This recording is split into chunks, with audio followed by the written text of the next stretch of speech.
አክሽን ጀምሯል እንዴ? ጀምሯል። ሰላም ወደ ዩቲዩብ ቻናል ላይ ቤተሰቦች እንዴት ናችሁ? ዛሬም እንደተለመደው በሌላ ቀውጢና ያበደ ቪዲዮ ተመልሰን መተናል። ዛሬ እንግዲህ 8ኛ ቻሌንጃችን ወደ እናንተ የምናደርስበት ቀን ነው። 7 ቻሌንጆችን ከዚህ በፊት አድርገን ነበር። ዛሬ 8ኛ ቻሌንጃችን ወደ እናንተ ልናደርስ መተናል። የዛሬው ቻሌንጃችን የ100 ቀን ቻሌንጅ ይሆናል ማለት ነው። የዛሬ ቪዲዮአችን ሀሳብ ምን መሰላችሁ? ይሄንን የማውንቴን ኤቨረስት የባሌ ተራሮችን የሚያክል ቦርጭ በ100 ቀን ማጥፋት እንችላለን አንችለውም የሚለውን የምናይ ይሆናል። ስለዚህ የ100 ቀን ቻሌንጃችንን ይሄንን ግዙፍ ቦርጭ ለማጥፋት የምንጠቀምበት ይሆናል። ምንድነው የምናደርገው? ዳይት እንጀምራለን። ከዛ የቤት ውስጥ ወርክአውት የምናደርግ ይሆናል። ስለዚህ እነዚህን ሁለት ነገሮች በመጠቀም በቀላሉ ይሄንን ቦርጭ ማጥፋት እንችላለን አንችልም የሚለውን ለማየት የታሰበ ቪዲዮ ነው ይሄ ማለት ነው። መጀመሪያ መወፈር ለምትፈልጉ ሰዎች እንዴት እንደወፈርኩ ልንገራችሁ። ያው በመጀመሪያ ደረጃ በጣም ብዙ በላ ነበር። ላይክ ማለት ከ9ኛ ክፍል ከገባው ጊዜ ጀምሮ በጣም ብዙ የመብላት ፍላጎቴ በጣም ጨመረ ምናምን ነገርና ላለፉት 6 እና 7 ዓመታት በጣም ነበር የምበላው። መጀመሪያ በጣም እበላለሁ። ሁለተኛ ነገር ደግሞ ብዙ አልንቀሳቀስም። ብዙ ጊዜ ቪዲዮዎችን እሰራለሁ ምናምን ነገርና ብዙ ጊዜ የምጠቀመው ራይድ ምናምን ስለሆነ ብዙ አልንቀሳቀስም። በእግሬ ወክ የማደርግበት ነገር በጣም ትንሽ ነው። ሰፈር ውስጥ አካባቢ ምናምን ነገር ካልሆነ በጣም በእግሬ ወክ ስለማላደርግ በዛ ምክንያት። ሶስተኛ ደግሞ ምን መሰላችሁ? በጣም ብዙ ስኳር እጠቀም ነበር። ማለት ኮካ፣ ለስላሳ ነገሮችን በጣም እጠቀም ስለነበረ ኮካ፣ ለስላሳ ደግሞ በጣም ብዙ የስኳር መጠን ስላላቸው ለጤናም በጣም ጎጂ ናቸው። አጥንት ያሳሳሉ ምናምን፣ ግን ያወፍራሉ ነው። ዞሮ ማወፈራቸው የማይቀረው ሰው በጣም ብዙ በላለው። ጃንክ ፉዶች ምናምን በጣም ነበር የምጠቀመው። በርገር፣ ፒዛ፣ በጣም ብዙ አይነት ምግቦችን እበላ ነበር እየወጣውና በዛ ምክንያት በጣም ብዙ የተጠራቀመ ስብ አለኝ ማለት ነው። እነዚህ ነገሮች በጣም እንደወፍር አድርገውኛል። እና አሁን ስፖርት ለመስራት የወሰንኩበት ዳይት ለመጀመሪያ የወሰንኩበት ነገር ምን መሰላችሁ? የመጀመሪያው ነገር ድካም ነው። ላይክ ውፍረት ስትጨምሩ ምናምን ነገር ቶሎ ይደክማችኋል። ወርክአውት ስታደርጉ፣ ኤክሰርሳይዝ ስታደርጉ ምናምን ነገር ቶሎ ይደክማችኋል። ወክ ስታደርጉ፣ ትናንሽ ነገሮችን ስታደርጉ ቶሎ መድከም ይመጣል።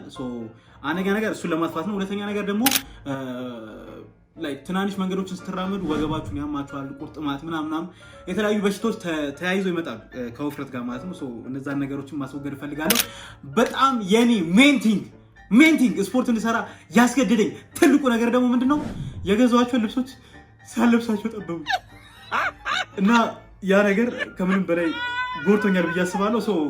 እነዚህ ነገሮች በጣም እኔ ላይ ፍሪኩዌንትሊ እየተደጋገሙ እንትን እያሉ እያጋጠሙኝ ስለሆነ ስፖርትና ዳይት ለመጀመር ወስኛለሁ ማለት ነው። እና ከዚህ በኋላ ምን እንደምናደርግ በአጠቃላይ ስነግራችሁ የመጀመሪያው ምግብ እንቀንሳለን። ምግብ መቀነስ ማለት ጃንክ ፉዶች፣ የተለያዩ በርገር፣ ፒዛ የመሳሰሉ ነገሮችን ያወፍሩኛል፣ ብዙ የስብ መጠን አላቸው ብዬ የማስባቸው ነገሮች ሙሉ ለሙሉ ማቆም። በሁለተኛ ደረጃነት ደግሞ ስኳር የሚባለውን ነገር ሙሉ ለሙሉ ማቆም ማለት ነው። ኮካ፣ የተለያዩ የለስላሳ መጠጦች፣ ስኳር የበዛባቸው ነገሮች፣ ሻይ ምናምን የተለያዩ ነገሮችን ለ100 ቀን ምንም አይነት ነገር ላለመጠቀም ማለት ነው።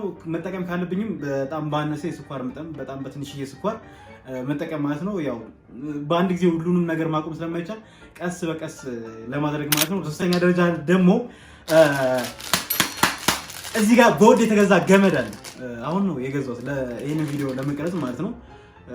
ይሄን ቪዲዮ ለመቅረጽና ከነገም ጀምሮ መስራቴ ስለማይቀር ይሄንን ገመድ ገዝቻለሁ። 400 ብር ነው የገዛሁት። ምናልባት ተሸውጄ ይሆናል፣ ምናልባት ደግሞ አትርፉኝ ሊሆን ይችላል። ገመድ ገዝታችሁ የምታውቁ ሰዎች ካላችሁ ወይ ደግሞ ሱቅ ውስጥ የምትሰሩ ሰዎች ካላችሁ ይሄ ነገር ስንት እንደሚሸጥ ኮሜንት ላይ ጻፉልኝ። ግን እኔ 400 ብር ገዝቼዋለሁ። ከዚህ በኋላ ጧት የተነሰን ገመድ የምንዘል ይሆናል። ይሄ ነገር ለትንፋሽ ይጠቅመናል። ምናልባት ወተን መራመድ የማንችልበትም አይነት ሲቹዌሽን ስለሚኖር ይሄ ነገር በጣም የሚያግዘን ይሆናል። ምንድነው ቤዚክሊ በጣም ብዙዎቻችን ወተን መስራት አንችልም።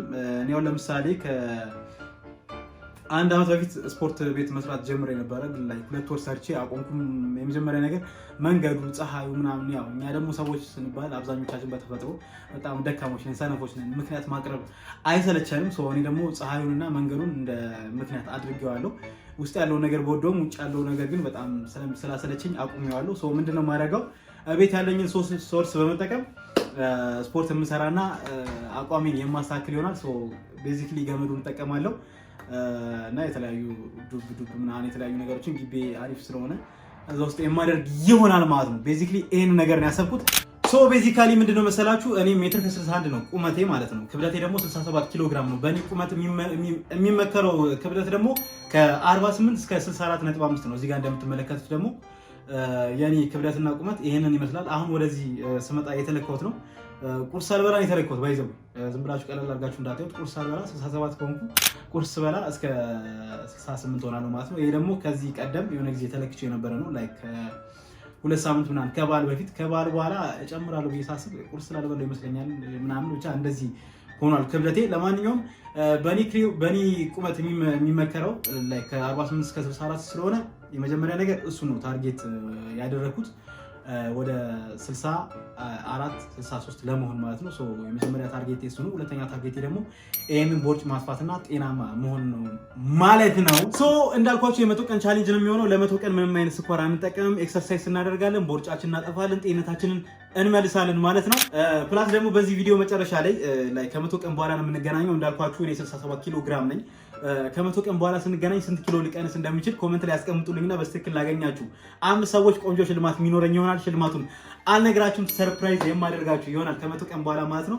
መቶ ቀን የማይደርስ መስሏችሁ ኮሜንት ካላደረጋችሁ ተሸወዳችሁ። ይደርሳል። መቶ ቀን ማለት ነገ ነው፣ ስፔሻሊ ተከራይ ከሆናችሁ። ለማንኛውም የዛሬ ቪዲዮአችን ይሄን ይመስል ነበር። አብራችሁ ስለነበራችሁ ከልብ አመሰግናለሁ።